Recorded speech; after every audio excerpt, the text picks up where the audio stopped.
with Chuck Deacons.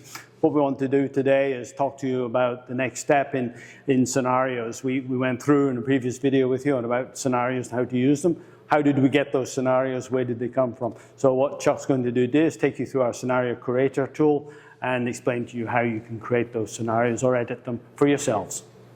Yeah, so Bill, what I love about the scenario creator is it gives me as a trainer latitude in modifying scenarios to fit an individual program.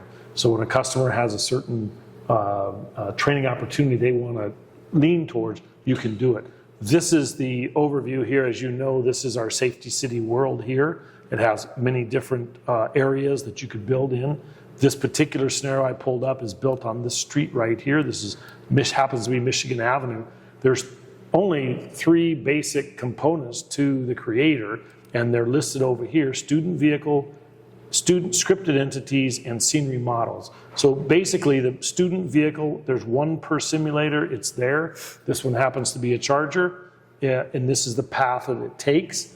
The student still drives a simulator. That path has nothing to do with the student driving. They can go wherever they want to go, anywhere in the world, matter of fact. The second thing is the scripted entities. These are the blue marks, and as you can see here, if you click on it, it does say where that truck is going to go and when it's going to go. So you have trigger circles to make it go. The third entity is this. It's kind of a purple-gray squares with an arrow on them. If you click on that, you'll see that it's like, in this case, it's a construction cone, and you'll see it in the system. So really, there's only those 3 things. So if you have a vehicle that you don't like how it's timed or when it comes into the scenario, as a trainer, we can reach in and delete that vehicle, change the timing of the vehicle, or move it quite easily. We also have a 3D view, so you not only see the map, but you see the 3D view itself. I zoomed in on these cones right here, but this is the overall of this scenario. And as you can see, these cars are all set up and placed and ready to move when the student drives to that location.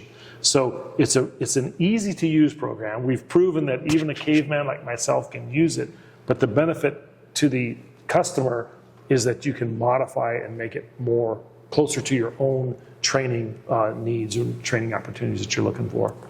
Chuck, it looked like you had a generic world there, or virtual driving environment, that you were applying that to.